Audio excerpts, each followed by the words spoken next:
speaker. It's my very great pleasure to meet your team virtually on a Friday evening. I'm so impressed. Um, yes, when we first met, I was still working for Sadie and OER Africa. Then I went to the University of Pretoria for the unit for distance education, and I did some work with them for 2.5 years. And now I've moved to the Commonwealth of Learning, where, as you can see, I'm focusing on open schooling. So not so much with universities anymore, although it's very nice to keep tabs with our university colleagues. Obviously, I think for most of us, we've experienced over the last couple of months a lockdown of our campuses and scrabbling around to try and work out how we deal with the fact that we need to be in a different space and time from our learners much of the time. And so this presentation is going to talk about some of the ways in which I have personally been involved in designing courses that respond to these kinds of challenges. So it's about praxis. It's about presenting some ideas about practice that lead to reflection and discussion.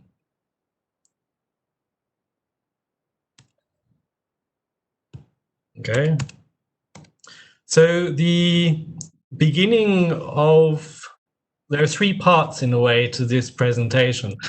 The beginning of any kind of design process is to address some key questions as part of a needs analysis process, and then to work out how you're going to address those needs using what technology, using what content, and so on.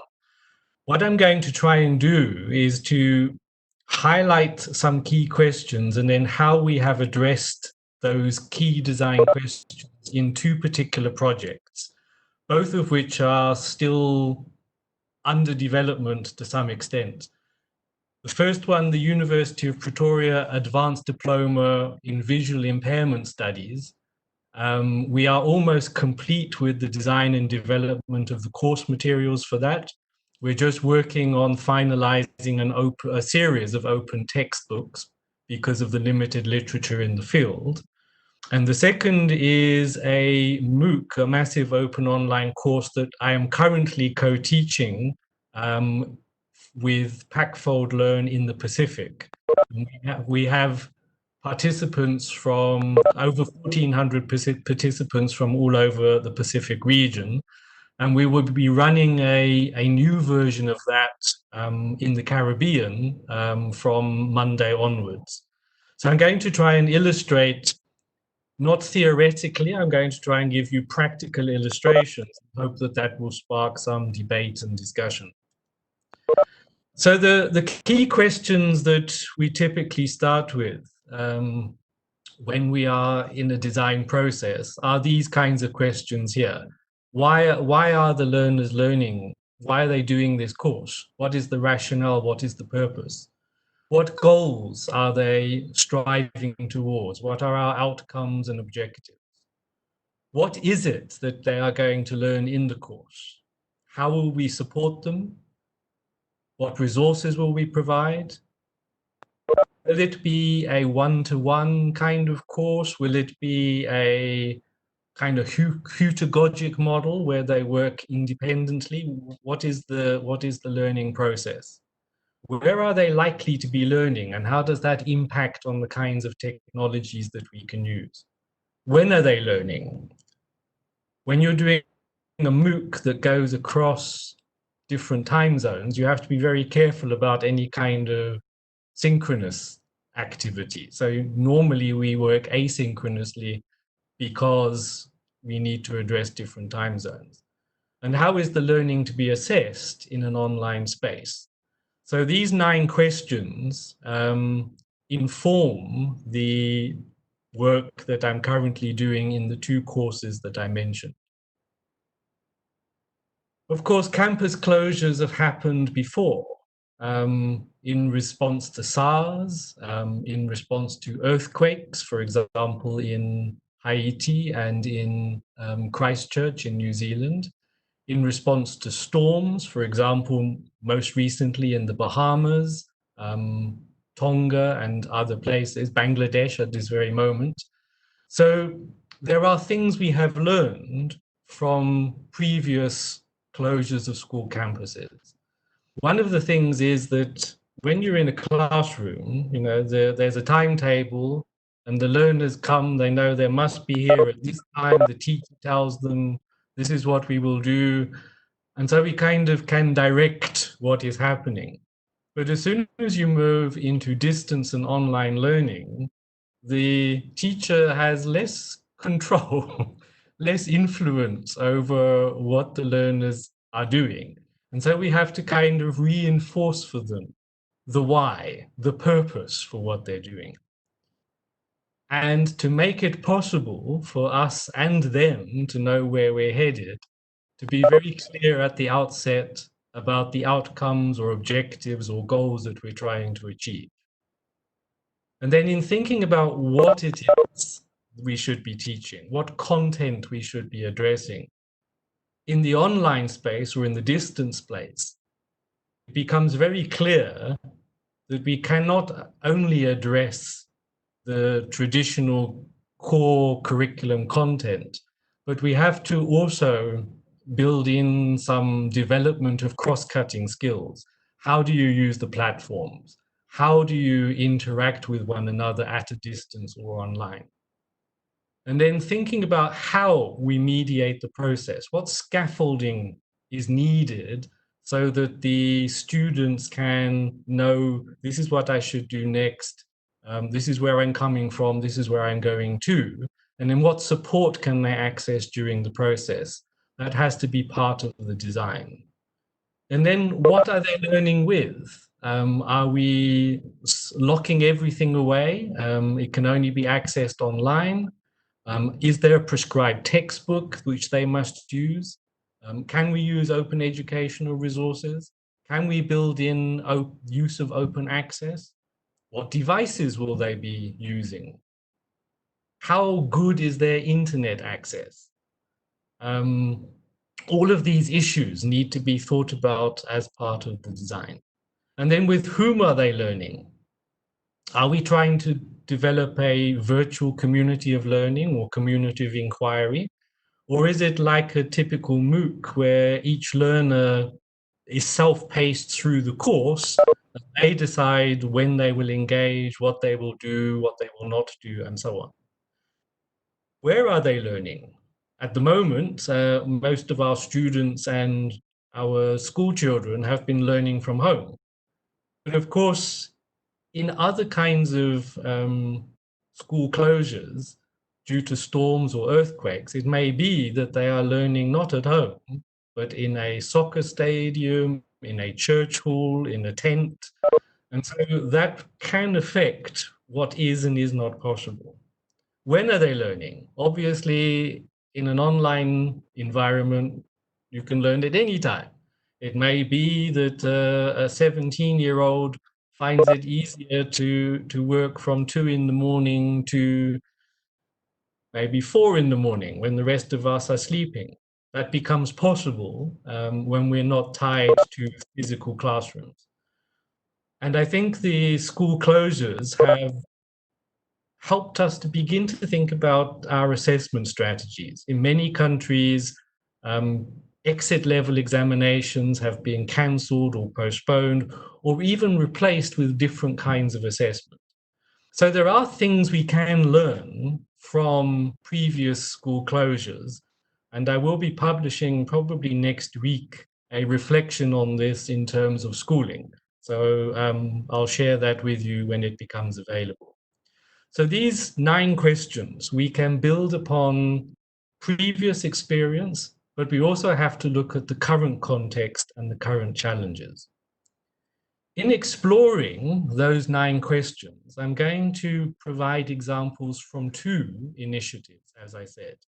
One is an ongoing project with the University of Pretoria, an advanced diploma in visual impairment studies, and a particular module that I wrote, which is about understanding and teaching learners with visual impairment. It is the first module that the learners engage with during the course of their studies. The second example is also a currently taught course, Open Educational Resources for Online Learning and Introduction. It's currently being offered in the Pacific region. We have over 1,400 learners from just about every country in the Pacific, as well as a few outsiders from Nigeria and parts of Asia. So I'm going to keep illustrating possible responses to the 9 key questions using examples from these 2 courses. So the first question is why? It's really important that learners up front, we motivate them with a clear idea of why we are asking them to do the things we're asking them to do. How does the work fit in with their own learning and career pathways? I'm not sure if you're familiar with the meta study by John Hattie. It was published, I think, about 2008. He did a quantitative meta study of meta studies. So it was about a total of about 60,000 quantitative studies. And he looked at what are the major impacts on student achievement. And the 2 top ones were, one, the student's own motivation to learn, which is why it's so important that we think about articulating clearly the purpose for what we're doing. The second one was timely feedback on assessment from the teacher or a more experienced other person. So motivation and feedback are critical. In terms of the course we're currently running in the Pacific, this was a direct response from one of the countries there to say that our teachers are struggling. They are used to being in a classroom. They spent 18 years as pupils in a physical classroom. They went to teachers training college and learned about teaching in a physical classroom. They then went to schools, and some of them have been teaching 10, 20, 30 years in a physical classroom. It is very difficult for these teachers to suddenly think about how can I teach when I'm not in the same place at the same time with my learners. So the why for this particular course is to address an immediate challenge that the teachers are facing. The second one, the University of Pretoria course, again was a direct request from the ministry in South Africa. They asked us to put together a training program for inclusive classrooms so the teachers would be able to support visually impaired learners. Another university was asked to develop a course for supporting hearing impaired learners. And another university was asked to develop a course for inclusive classrooms for special needs education more generally. So in both cases, the why speaks to an immediate and practical need that was identified by the ministry in the country. So those are the whys. What are the goals that we are trying to work towards? In the Pacific MOOC, the idea was not to give people a lot of theory around communities of inquiry or online learning and such like. It was to say, what can we do as teachers immediately to address the challenge? And so we focused the course on how they could find online resources, online applications to support teaching continuity. So not a lot of theory, in fact, no real theory at all, but a focus on, look at this, how could this help you? Have you tried this? Try it out, feedback and share with your peers. And I think it's really important for any distance and online learning program that the outcomes or objectives we're trying to address are shared up front, and that the outcomes and objectives are commensurate with the resources available to the learners and the amount of time available. One of the problems with school curricula, for example, is that I think we keep putting new content in, and it gets harder and harder to cover the syllabus. So let's try and keep our outcomes achievable within the time and resources we have available. So then, having thought about why we're going to be doing this and what goals we're working towards, we have to think about what we're going to teach. I think some of you are probably familiar with the wonderful satire, The Saber-Toothed Tiger Curriculum. If not, Google it. It's a good read. We have to be very selective, I think, about what it is we are going to cover in any kind of training program. There's a lot of work that can be done independently with a range of openly accessible resources if the learners have grasped key concepts and if we provide learning activities that guide them to engage with those resources. So in terms of the Pacific MOOC, the obvious challenge is my school is closed. How am I going to ensure continuity of learning when I cannot be in the same place at the same time as my learners? When I cannot tell them, be here at this time, do this. I will be there wandering around the classroom to support you if you need any extra help. How do we do this? That was the immediate challenge for the Pacific.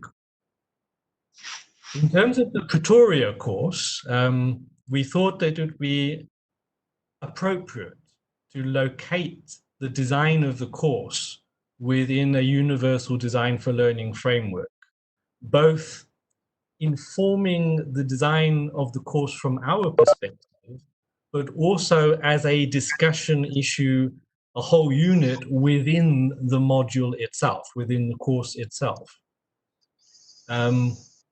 And so in this particular case, the learners, the teachers are working towards development of a lesson plan that will incorporate and accommodate learners with a visual impairment in an inclusive classroom. So a universal design for learning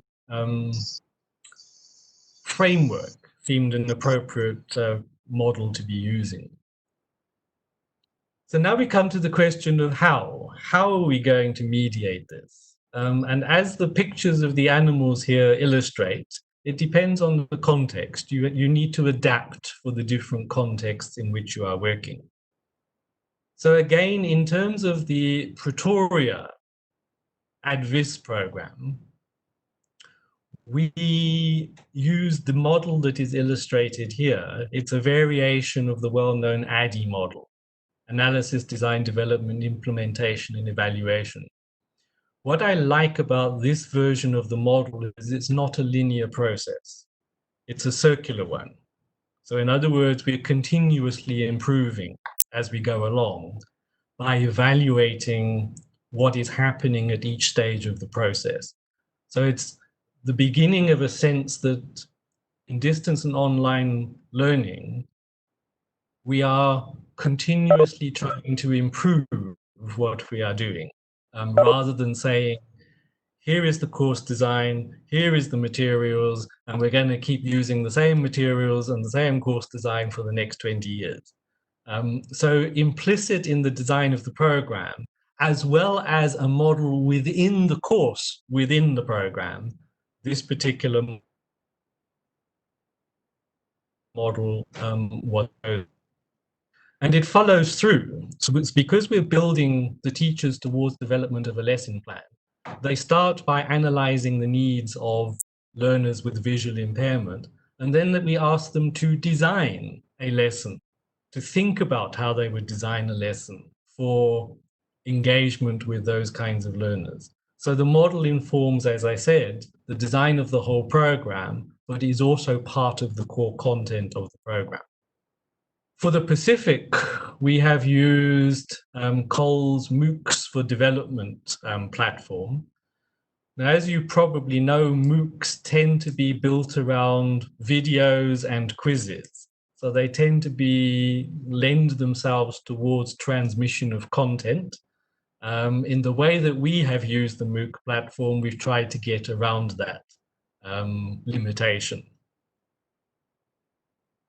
With what are they learning?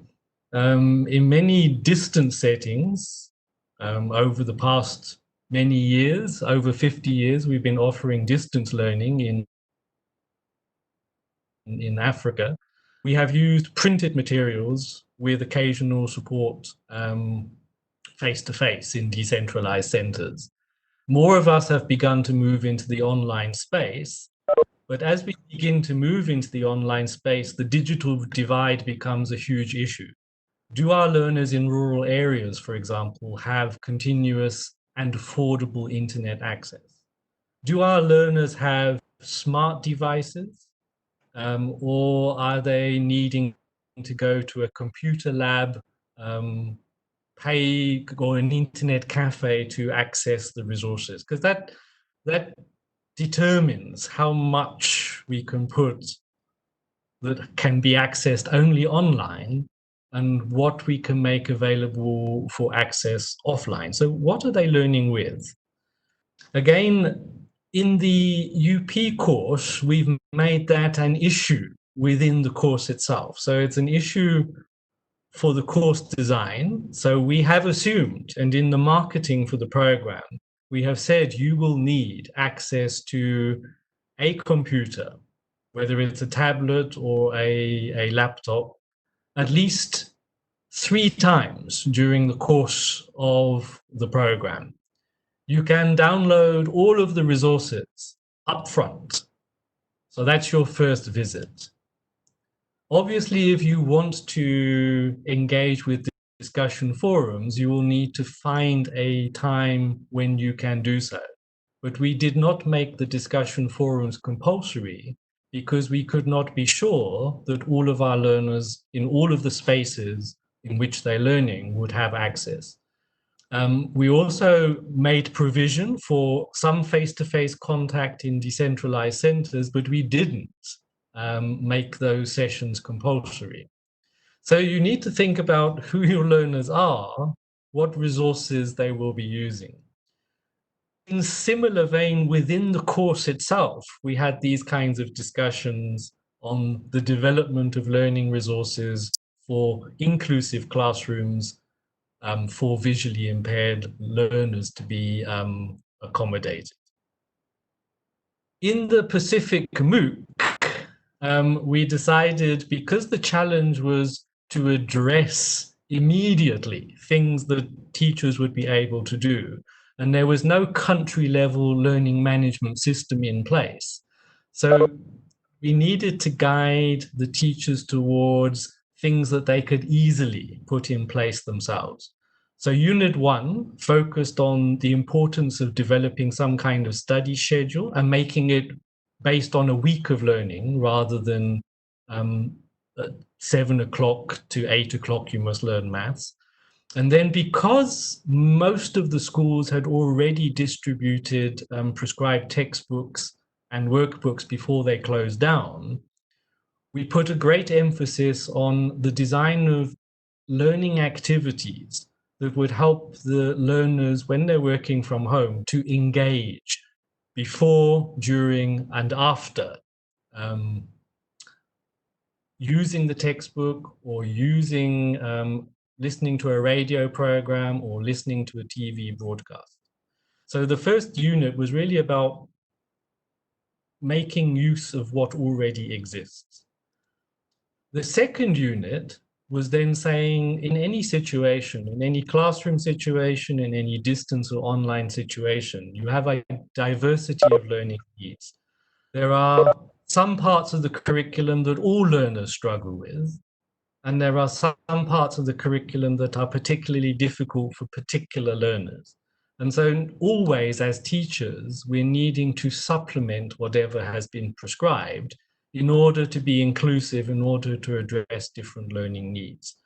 And so we've said, well, where can you find resources that are immediately available for use and adaptation? So the second unit is then talking about and introducing the teachers to the use of open educational resources. Okay, so now you've addressed one part of the problem, the content. You now have to then, the teachers have to think about, well, how am I going to communicate with my learners when I cannot be with them physically? Obviously, there are thousands of possible things that you can do. So what we decided was to focus on just a short list of things that we knew were available to most people, most teachers and learners in the Pacific region. So we said, first you need to find out a little bit more about your learners' access. So it's great to say we can use WhatsApp, but then you need to be sure that all your learners have a smartphone with WhatsApp on it. In some situations, maybe we can't use WhatsApp. Maybe we can only use SMS messages because the learners do not have the data or they do not have the smart devices. Then we said you can save yourself a lot of administrative problems if you preempt the kinds of questions learners might have about the technology, about how learning is going to work at a distance or online. So building a set of frequently asked questions can help you to do that. And then in the third part, we said there is radio and TV accessible in most parts of the Pacific. How can we use that? Are you going to use WhatsApp or SMS? And if you're going to use them, how are you going to use them? Is it possible to use Zoom or Skype or a webinar, WebEx webinar? And for what purposes if so? And then can you use, what are the possibilities of Google Classroom? So we deliberately kept the list short and then said, of course, these are just illustrative. There are a lot of other things you might explore. And then the fourth unit, which we haven't got to yet, that will only open for them next week, is looking at assessment. So we've emphasized the development of authentic assessment tasks, the use of rubrics to encourage self, peer, and tutor assessment in a guided way, the use of quizzes for short-term feedback, immediate feedback, and then the possibility of e-portfolios as a way of measuring longer-term achievement. So that is the kind of what. That's how we've addressed the what question in those two courses. The next question arises as, with whom are they going to be learning? So in the Pacific MOOC, we have all the teachers accessing online in a semi-synchronous way. So we have just over, as I say, 1,400 learners in the course. So we're making use of announcements from us. It's a one-to-many kind of interaction. We're making use of forums, which can be one-to-one or many-to-one or one-to-many. We have a Hangout option, which tends to be one-to-one.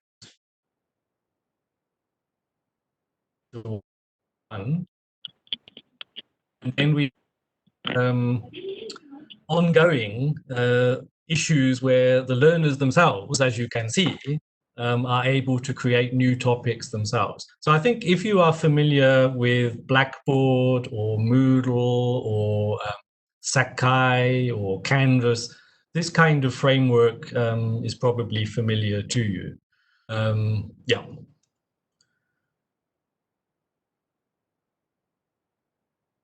where are they learning? The University of Pretoria course, we had assumed that they would be learning in a classroom, but the emphasis that we had there is how teachers could use assistive technology in the classroom to support the learners with visual impairment alongside all the other learners who do not have visual impairment. The Pacific MOOC, we are working towards the teachers developing a lesson plan for a topic that they need to teach in the next week or two, but designing it in a way that does not require the teachers and the learners to be in the same place at the same time. And we've developed a rubric for self and peer assessment that they can use before that.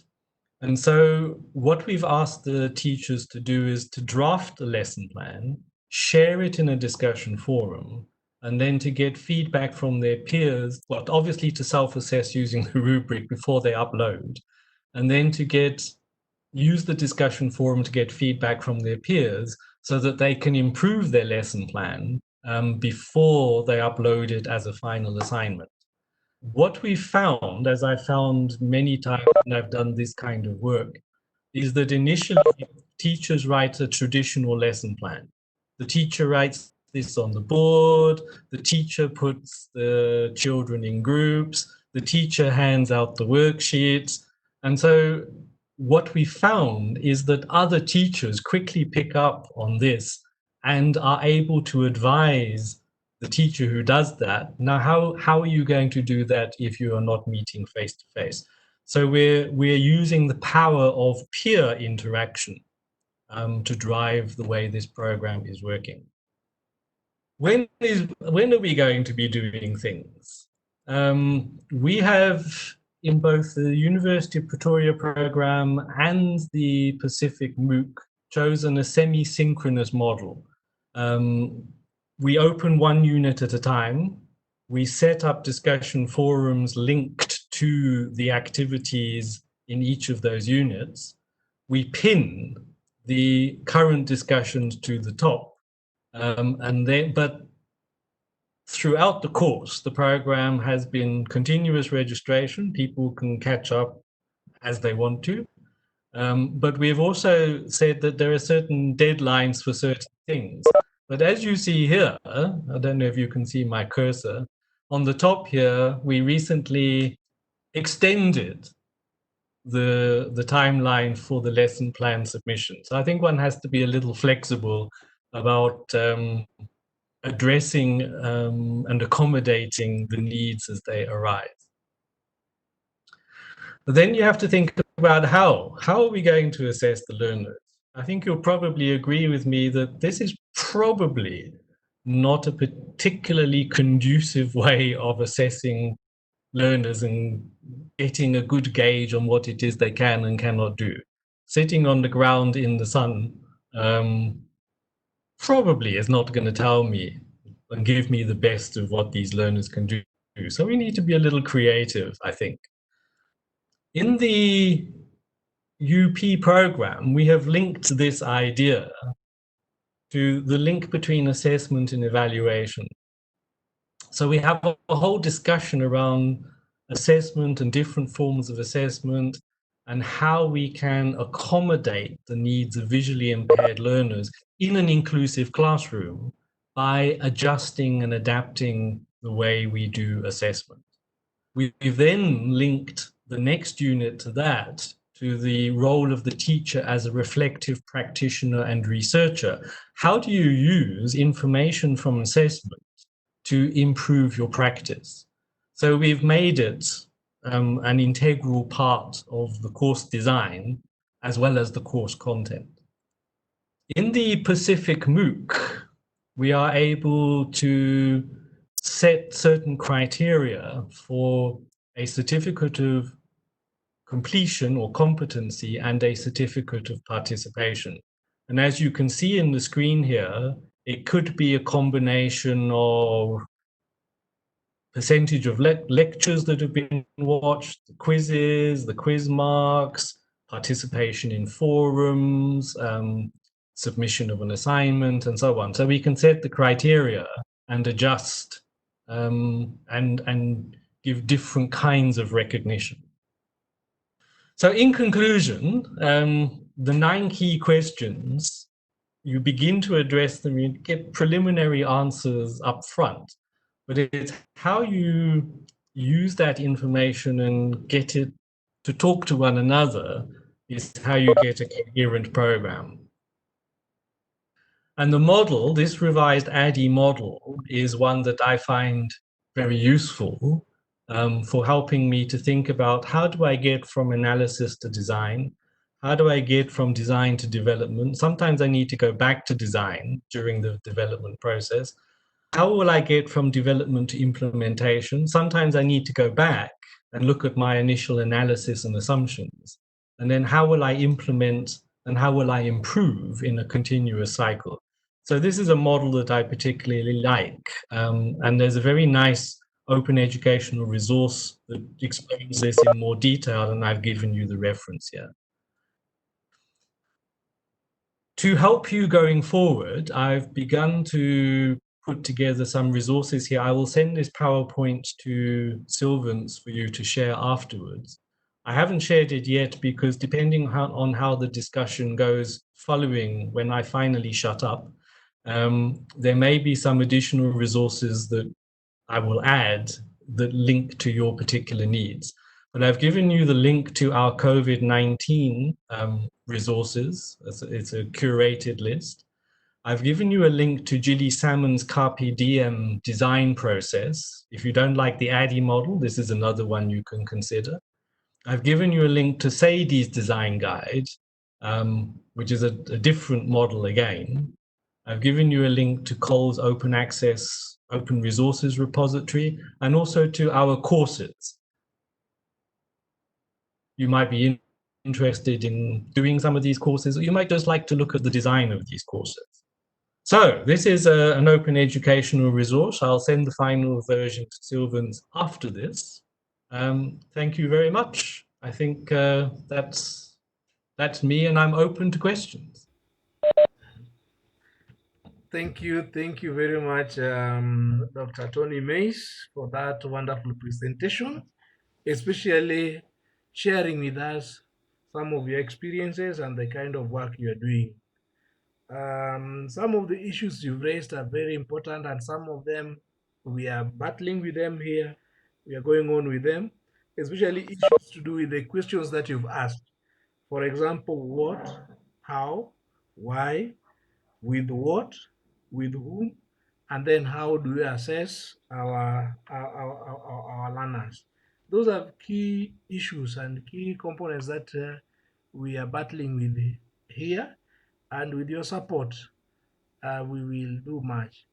Now, ladies and gentlemen, before we open floor for questions and answers, allow me to invite the DVC Academic Affairs, who joined us along the way, to make a few remarks before we open the floor for question and answer. Professor Joseph Busire, the floor is yours.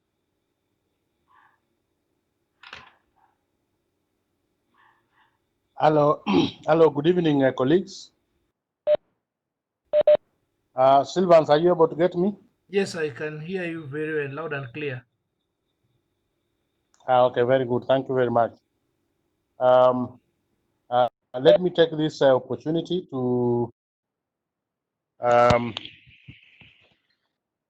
welcome our facilitator, T. Mace. I think that's the name I've seen. I hope I'm right, and I'm right in the pronunciation also. Ladies and gentlemen, also to appreciate your creation of time to participate in this particular training session, and very encouraging to see the facilitator talking about basically the aspect of planning ourselves when we are going to interact with students in a class situation, whether it's through remote teaching or even in events of face-to-face teaching. That's what is required of us.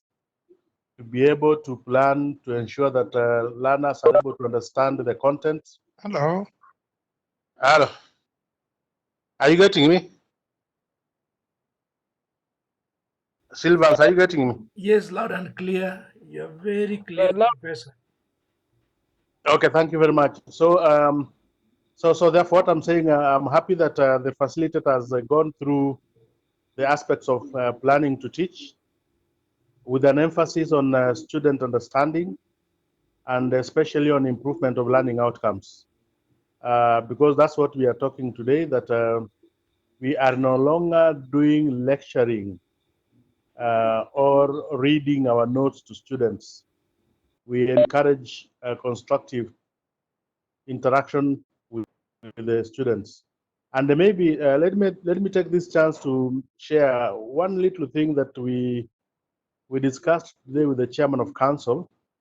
Colleagues, as you are aware, that the chairman of our council is actually a colleague because he's a scholar who has been in class for almost 30 years. Therefore, he understands what we are doing. And today he challenged us that we must move forward and do things differently if we want to be a unique university and generate unique students or unique workers or unique graduates for this country and for this society. And one of the things, therefore, we were emphasizing is what we are now doing about e-learning or remote teaching and the technology that goes along with it. And that's the way we have to go.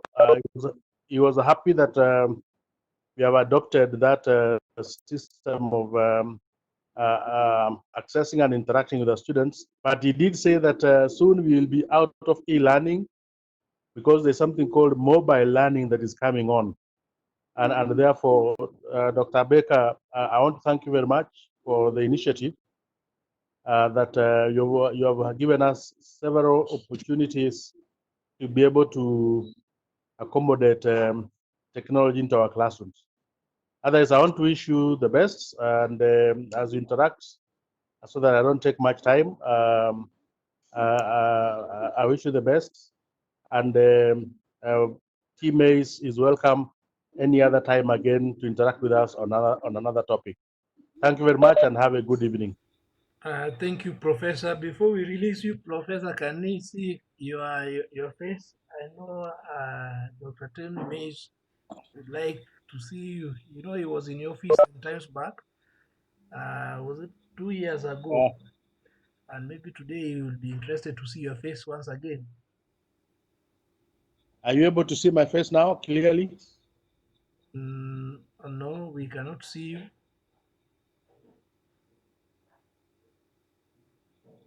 How come? Because I've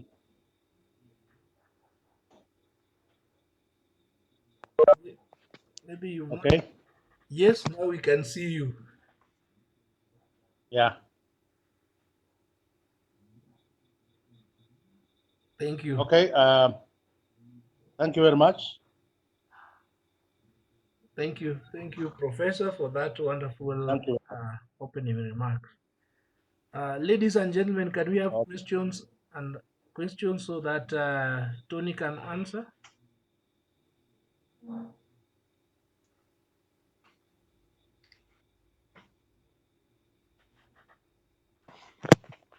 I've seen Dr. Dongo unmuting, Benson Odongo, Okongo. Do you have a question for Professor?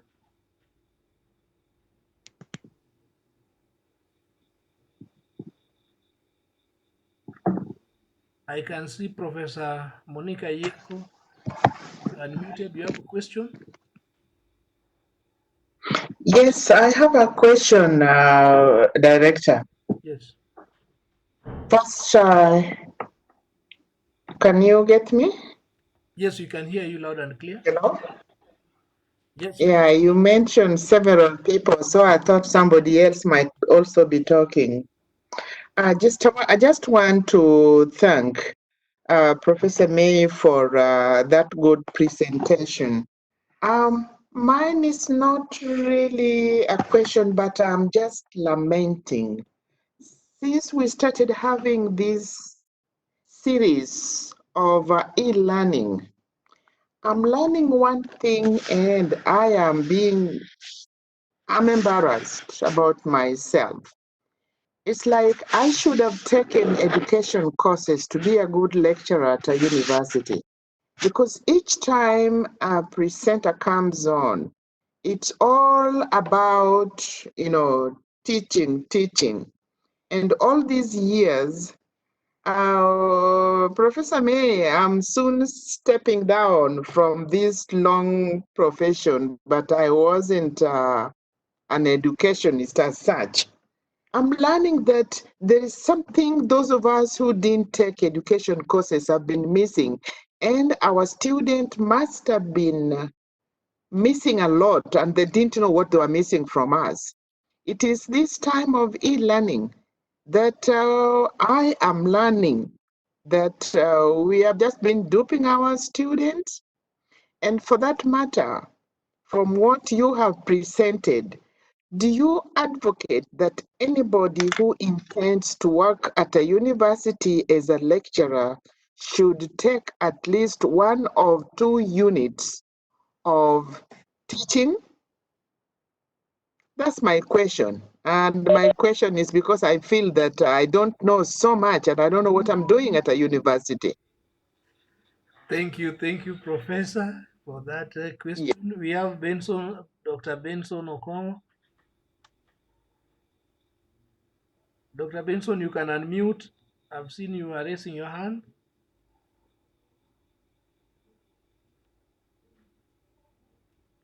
Dr. Benson, I can see you are raising your hand. Do you have a question?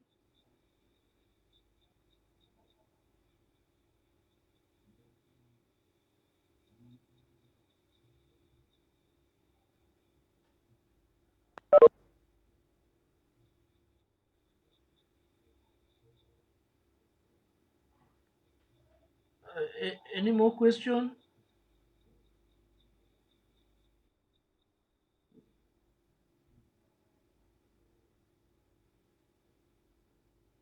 Yes, as the presenter is going to answer that question, you can prepare. I know some of you are using the public chat, but you can prepare to ask more questions as the presenter is responding to that question.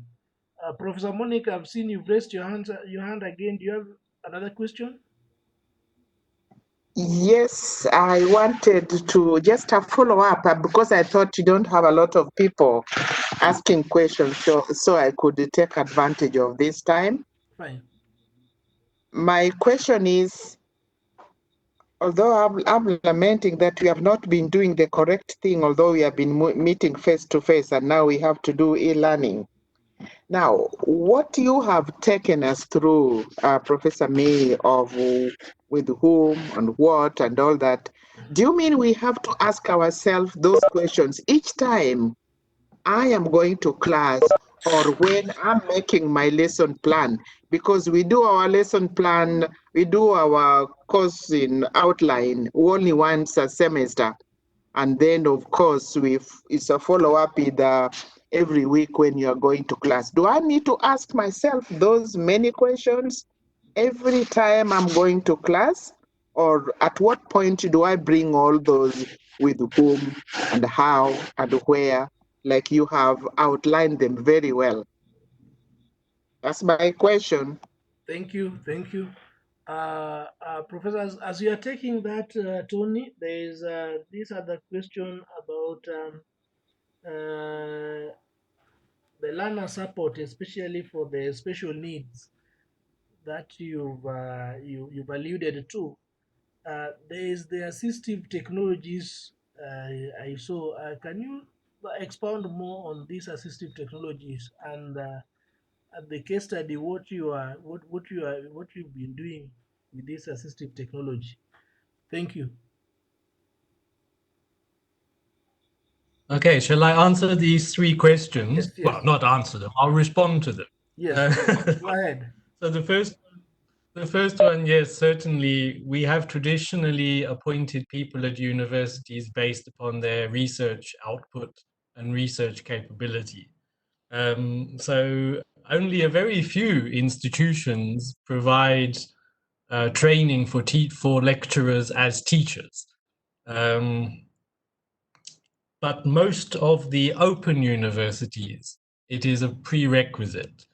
So, for example, at UNISA or the UKOU, you would be expected to do an orientation program to their way of teaching within the first couple of months. There is a course that you might be interested in. When I was still working with OER Africa, we developed with the Open University of Tanzania a free online course in digital fluency for lecturers. Sylvans might be interested to have a look at that and see if that could be adapted to support the lecturers at JOOUST. In terms of the long list of 9 questions, no, I don't typically answer all of those questions every time I engage. Usually I try and address those 9 questions at the design stage, but you know, any kind of teaching is based upon certain assumptions about what learners know and can do and have access to. So I think you sometimes find that you thought learners would be able to do this, or they had access to this resource, and then you find only once you are teaching that in fact your assumption was incorrect. So as long as you can self-correct, as long as you can address that challenge, I think that's fine. So I don't think you have to ask all 9 questions for every engagement, but it's good to think about them in the initial design process. In terms of support for learners with special educational needs, yes, I think one has to, there is a whole field, there's a load of publications around the use of assistive technology. But it can be simple things. Like, for example, you want to build an activity for your online learners around watching a YouTube video. So choose a YouTube video where there is a transcript so that learners who are hearing impaired can read what is being said. If you record a lecture or an engagement in an application like Zoom, you can have real-time translation subtitles built in for the hearing impaired.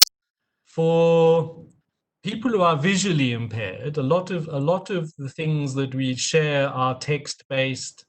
A lot of readings that we want them to do are text-based in very, very, very tiny print, black on a white background. If we reverse that and put white on a black background, and if we alert them to the built-in capabilities of their devices to use screen magnification, we can help to make those texts more readable. We can also do things like develop audio. Some people's laptops have built into their systems the ability to take a text and read it out. So making people aware of the different technologies that are available up front, and some of them are free, can go a long way towards making the courses more inclusive. Thank you. Thank you. Hello, Director. Yeah, second round of questions. Yes, Director. Yes, go ahead. This is Dr. Joey. Now, concerning the people with special needs, how are they able to handle practical lessons?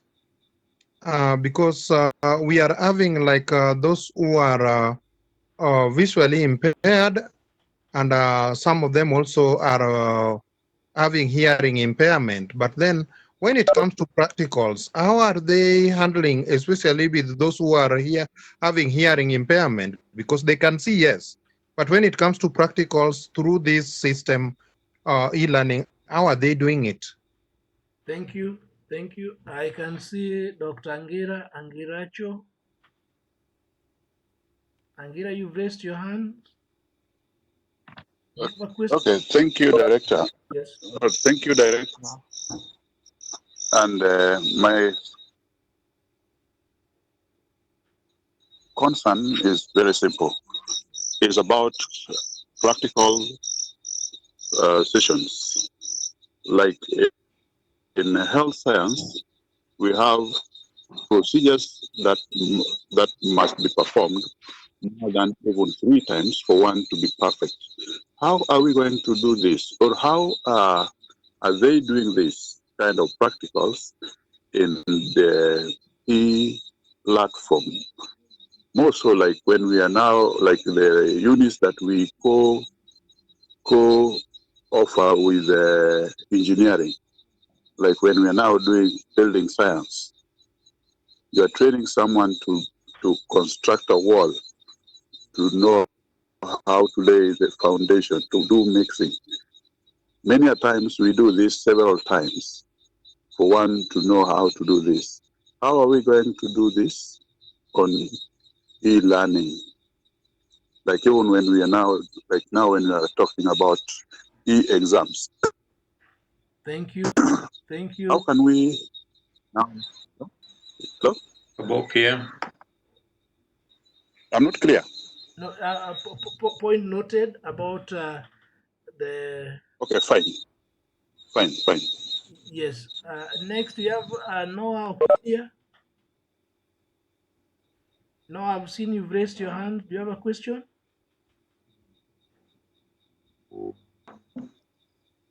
Kabok is here. Yes, Dr. Kabok, go ahead.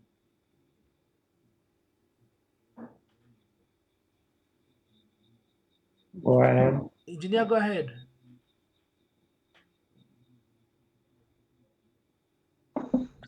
Are you hearing me? Yes, we can hear you loud and clear. Yes, my question relates to issues on engineering. I'm just saying, how are we able to direct learning for engineering students? Or how would we go about it? Or what is his experience on this? Thank you. And finally, for this question, we have Dr. Peter Otieno. I've seen you've unmuted. Do you have a question?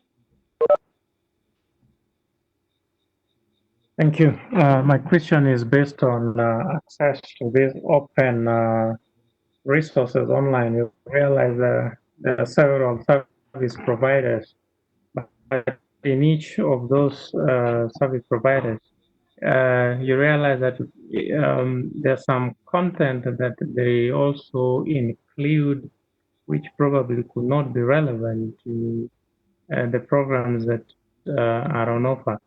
How have you been able to deal with such kind of content, which of course is packaged but not relevant to the courses probably that can be offered? Thank you, Tony. Okay, thank you. The first question was about practical lessons and learners with special educational needs. I think what we need to do, the Universal Design for Learning approach says for every activity we get learners to do, we need to present the support and instructions in multiple formats. So in print, in video, and in audio, so that different kinds of learners can access the content through different mediums. And that takes a lot more upfront development to do, but I can give you what I will add into the final version of the PowerPoint is some links to some assistive technology guidelines. In terms of, yes, practical lessons like building a wall, building a bridge, there's a lot you can do virtually in animations and things like that, but at some point someone has to build a wall or build a bridge. I accept that. But it doesn't necessarily mean that it has to happen on campus. A lot of work that we do in our TVET sector involves university or college partnerships with industry, so that we can get the theory done, we can do some animations, we can try some things online, but the certification of being able to do it in practice could be through a partnership where instead of a student coming from one end of the country to the central campus to demonstrate that practical competence, it could be done through a service provider that you have a collaboration agreement with. So thinking about collaborations and partnerships as a way of addressing those practical concerns. The question of open educational resources, yes, there's loads that you can find content on the internet about almost anything, but whether or not it is relevant for your context is a different issue. So you need a set of guiding criteria. There are some things we can often simply adopt. In the kind of theoretical STEM area of science, technology, engineering, and mathematics, there's a lot of theory that's common that we can just use.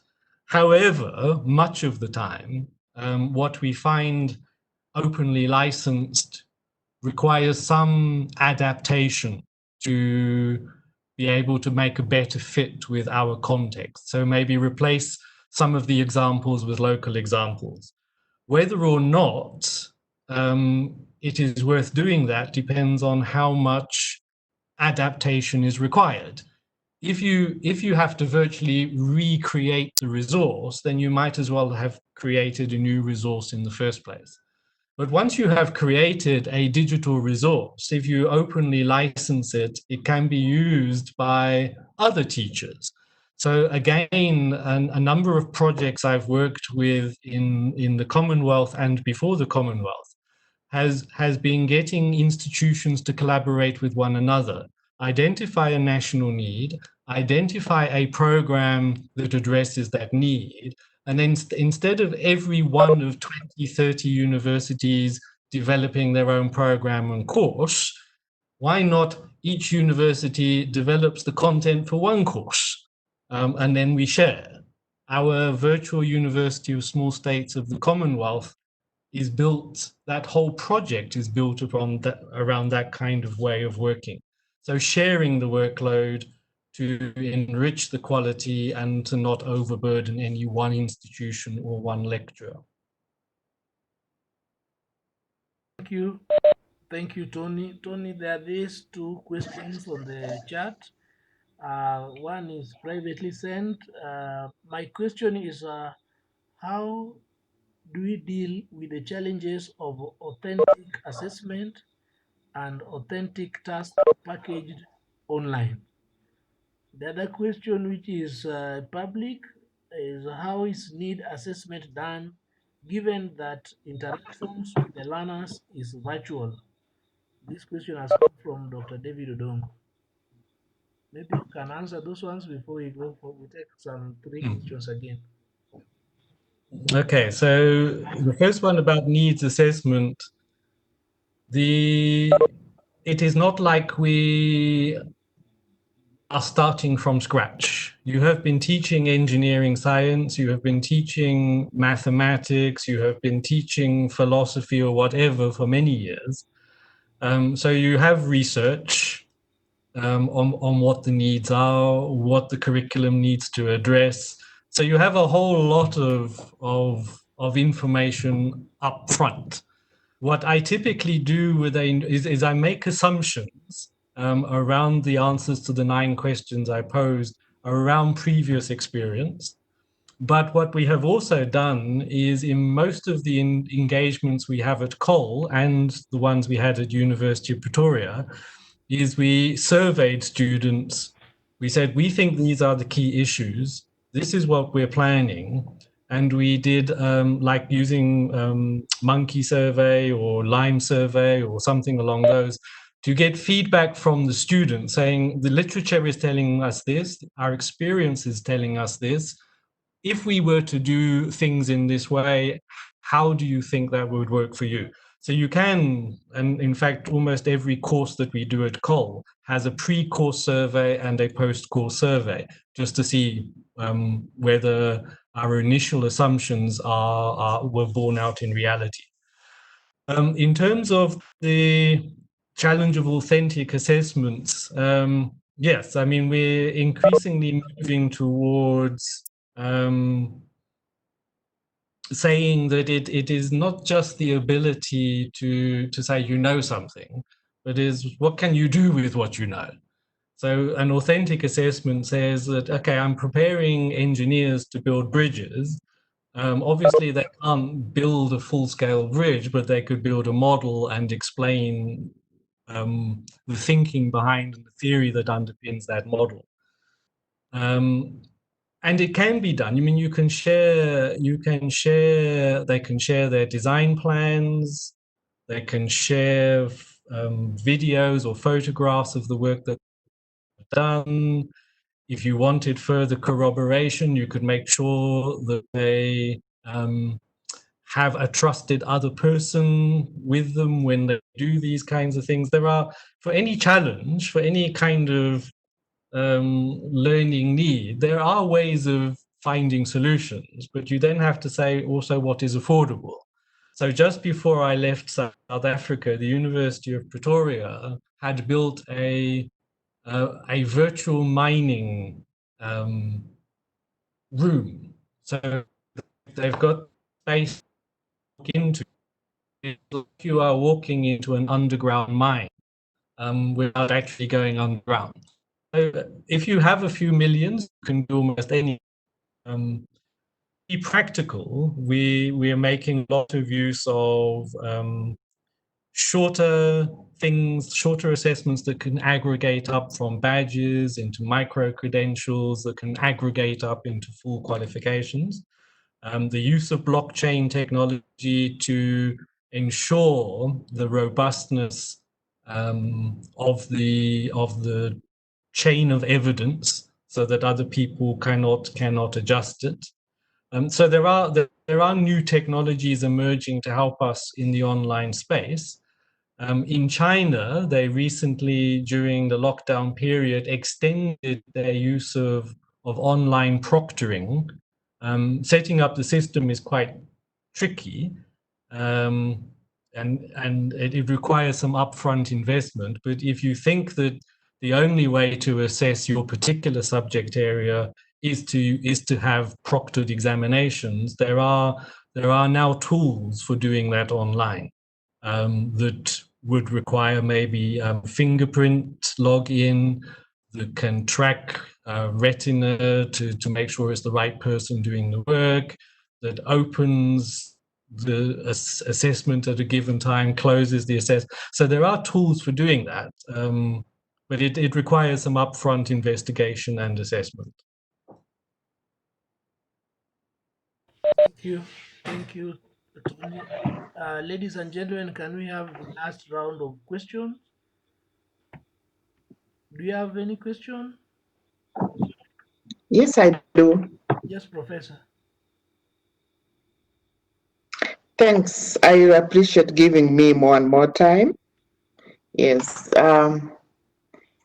Professor Mays, you have explained to us that some of this e-learning is really the way of learning, particularly in the event of earthquakes, like now in the event of a lockdown. And you have shown us that part looks like somewhere in Asia where students are seated out in the sun and learning. And we recognize that e-learning is effective. I've accepted it. It's effective, and you can reach students when you don't have, you cannot physically reach. Now, maybe you can share with us, Prof. You have seen what other countries or other places have managed to do e-learning. How do you manage with the students who can't access the technology? That one I've not been convinced that you can carry all the students along with you and move on. Like right now in Kenya, we are a university, but we cannot say that 100% of students are on board with us.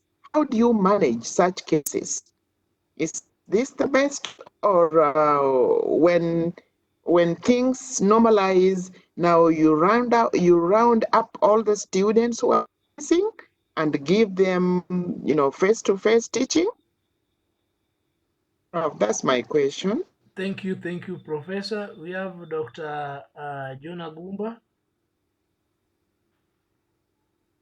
Agumba, go ahead. Thank you. Thank you so much for a wonderful presentation.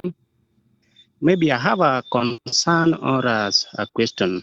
I'm very much interested in these science and engineering students who are actually our concern. How they can be able to experiment, maybe virtually or real time. Have you ever thought of what we call e-labs, where these students are able to control instruments right inside the laboratories in the universities virtually using internet? I have tried this in the past, where a host computer lying in the laboratory can be controlled by students in whichever place they are, depending on the internet. So I tried this with the CRO, cathode ray oscilloscope, and signal generator, and the students in whichever place they are able to control this. And I'm talking of real time. It's not simulations or whatever.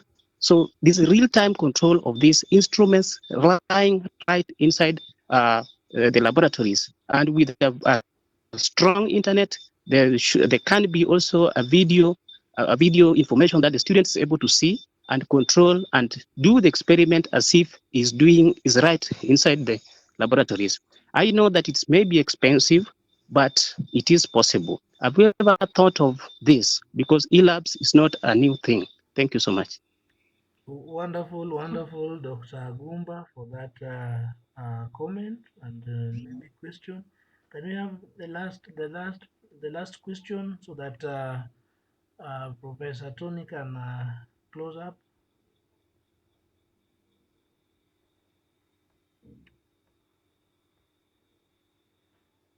Dr. Angira, do you have another question? I've seen you've raised your hand.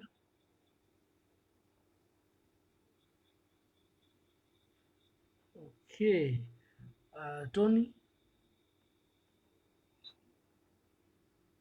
Okay, thank you.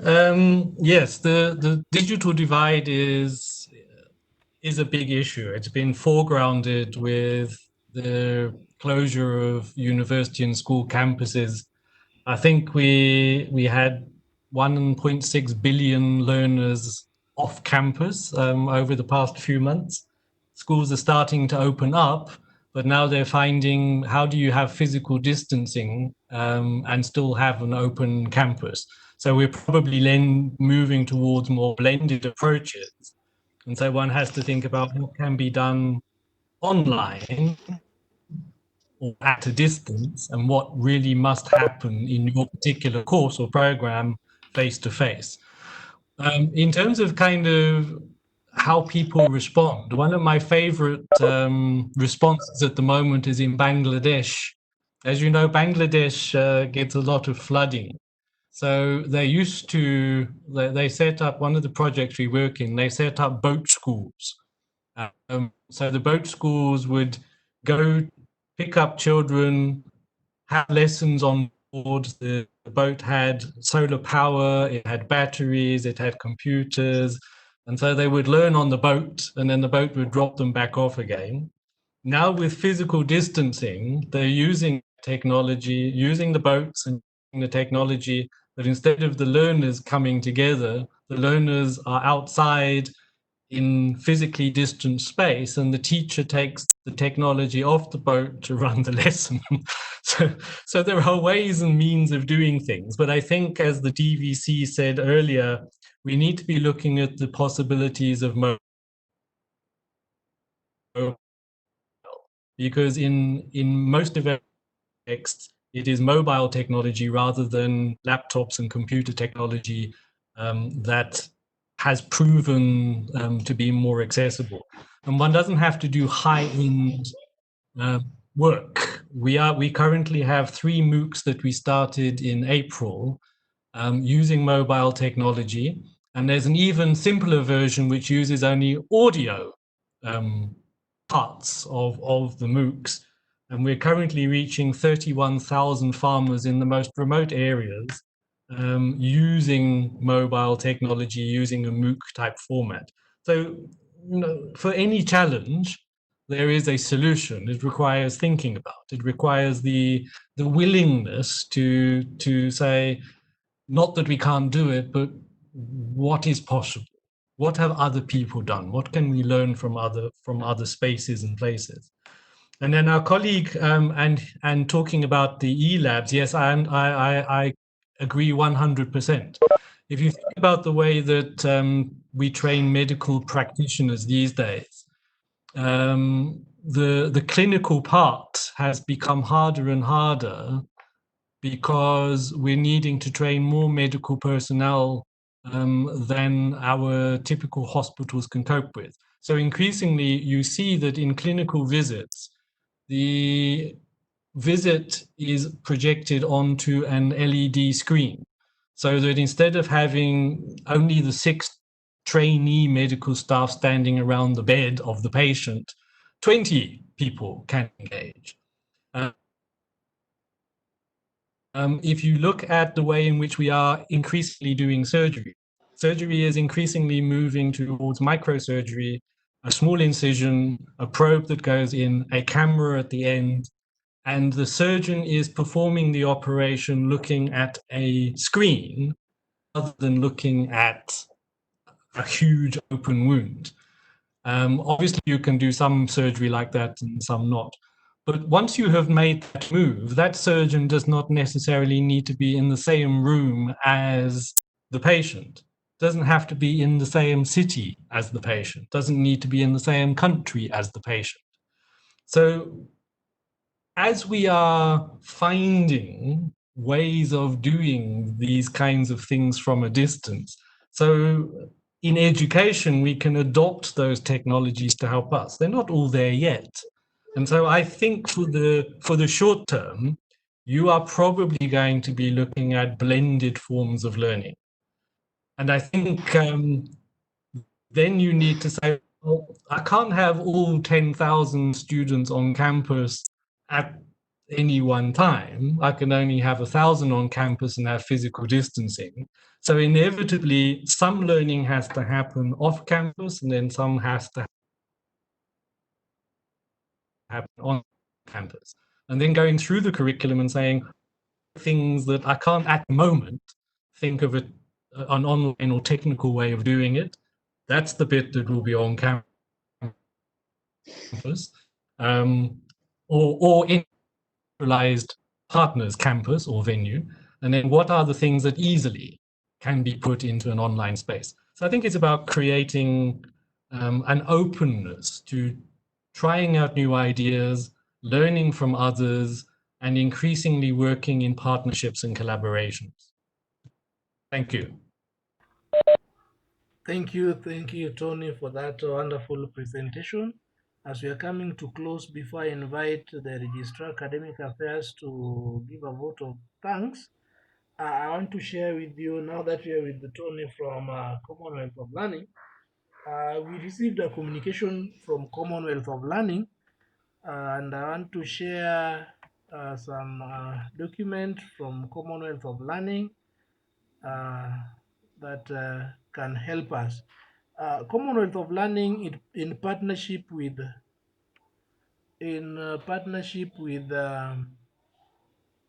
can you see a document that is shared?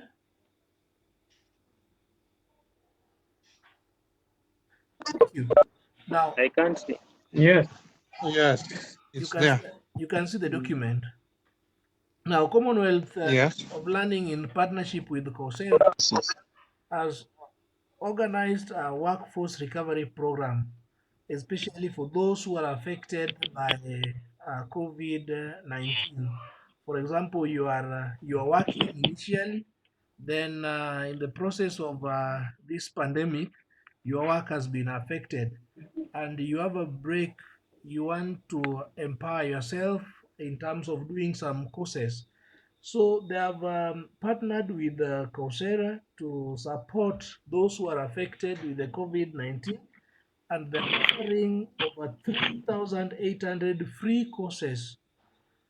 And for JOOUST, now that we work together with the Commonwealth of Learning in various programs, they have given us 50 slots. If you know of any of your relative or any of your friend who is affected during this COVID-19 pandemic, you are free to get in touch with our office so that your details can be sent to Commonwealth of Learning so that you can get advantage of this. You can enroll for these 3,800 free courses. We are collecting data between now and the 30th September. Then the courses will begin without any pay. So we want to thank Commonwealth sincerely, and Tony, you can report back to Madam President that we are really grateful for the support that we've gotten from the Commonwealth of Learning, and we promise to continue working with them harmoniously in order to support us. So, ladies and gentlemen, as I said during the beginning of the lectures, that we are now moving to the phase 2, where we are now devolving our series of trainings to the school level, to the departmental level, and also to the campus level. And we want to request the CODs, the deans, and the directors to liaise with our offices so that we can plan for a customized training depending on their training needs starting from next week. Without, ladies and gentlemen, allow me to invite the Registrar Academic Affairs to give a vote of thanks, and if he has any information to pass across, he can also do so. Then you can also pray for us, Registrar. Dr. Kuno?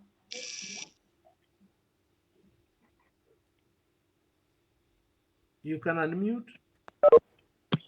So much. Yes, go ahead. You can unmute. Kindly unmute, Registrar. Thank you. You're getting me now? Yes, loud and clear. Thank you so much. I want to say that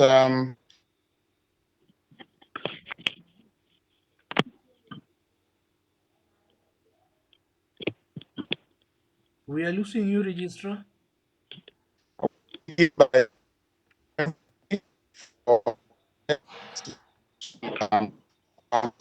Training that 11th or 10th? We are losing you, Are you Registrar. getting me now?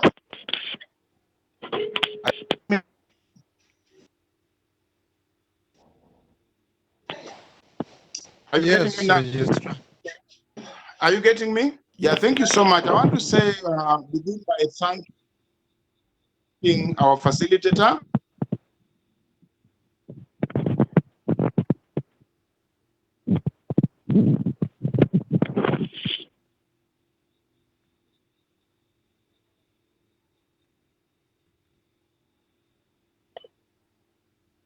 Registrar, we are losing you.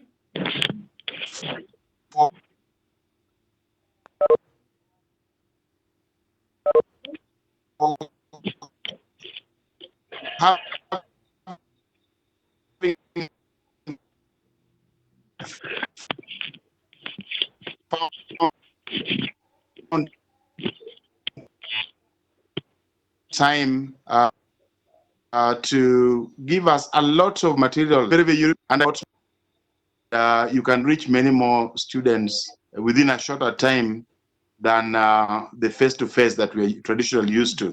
I like the analogy they're putting that attempting to change people who have been in classroom face-to-face for over 18 years, sitting there himself and many other years teaching face-to-face, it's difficult, but changes are inevitable, and I believe with the right attitude, we are at it, we shall be there. Thank you so much for your time. I believe when we call upon you, you shall always be there for us. For the faculty, I want to say thank you so much. In Kenya, it's approaching 9. I mean, it's 8 after 8. So you can be sure that it is sacrifice for you to attend this. But I found it very, very convenient at such a time because we don't have a lot of disturbances here and there. Also, so thank you so much, the staff, the faculty, for attending. And I believe we shall never go back like that. Administratively, we are targeting to be finishing our learning just in a few, teaching and learning in a few weeks from now. And we'll be having Senate on Tuesday.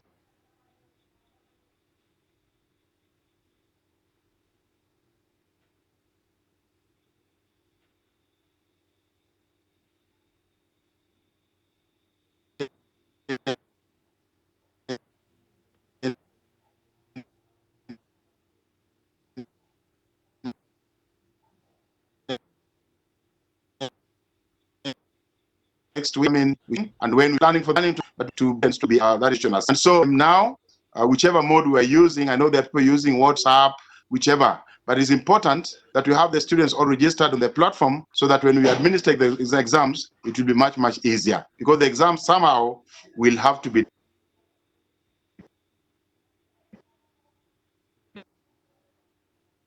done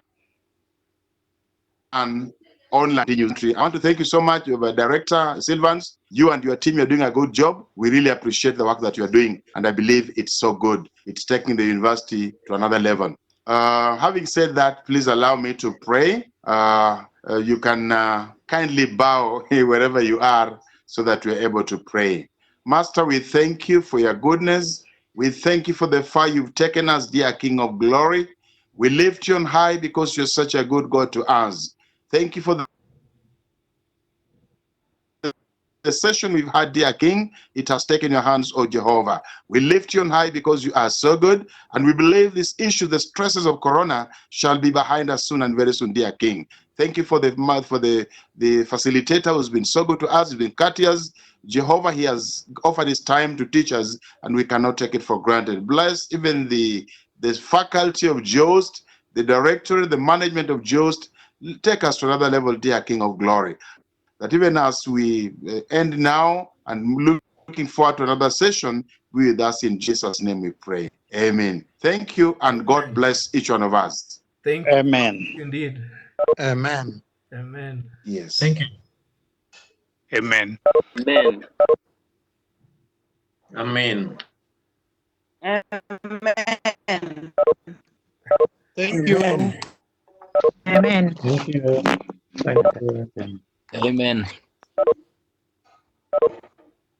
Rebecca, thank you. God bless you and everyone. John. Thank you. Rita. Bye. Tony, thank you. You made me proud. We're proud of you. Okay. All right. Thanks, Sylvan. Bye. Thank you. I'll Thank you send so you the much. PowerPoint separately. Yes, kindly send me the Thank you. PowerPoint. And, And you have a friend called Dorothy Guada. Dorothy, are you there? Dorothy, are you still there? Tony, do you remember Dorothy?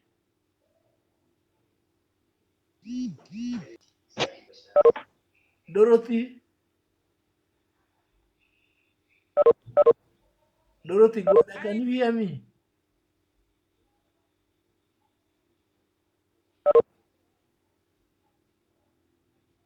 Tony, Dorothy, we were with Dorothy when we were implementing e-learning the other side. And I think she has technical hitch, the technical hitch. I wish he could say hi to you. Tony? Hi, Dorothy. I can see she's online, and let me look for her.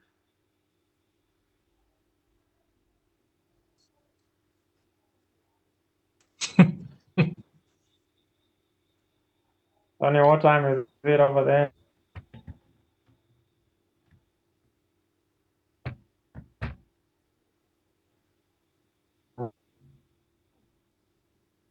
morning.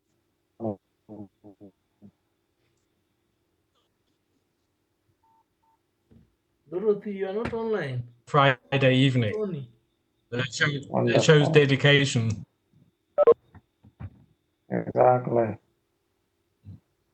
I also thank you. Grateful for your presentation. It was wonderful.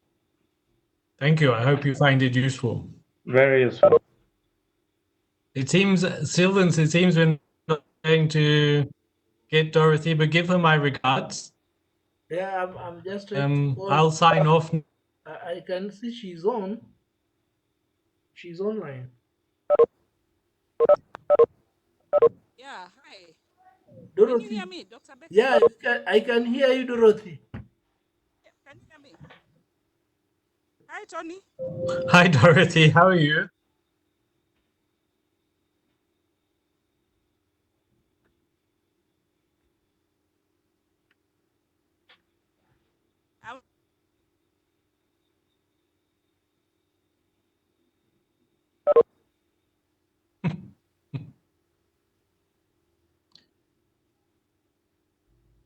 I'm fine. And you? How are Dorothy, can you increase some volume?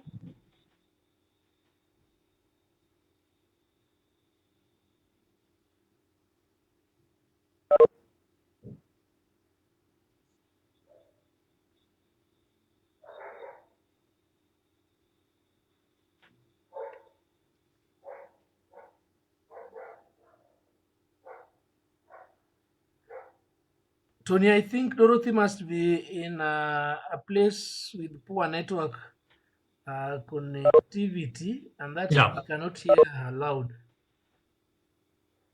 Yeah. Yes.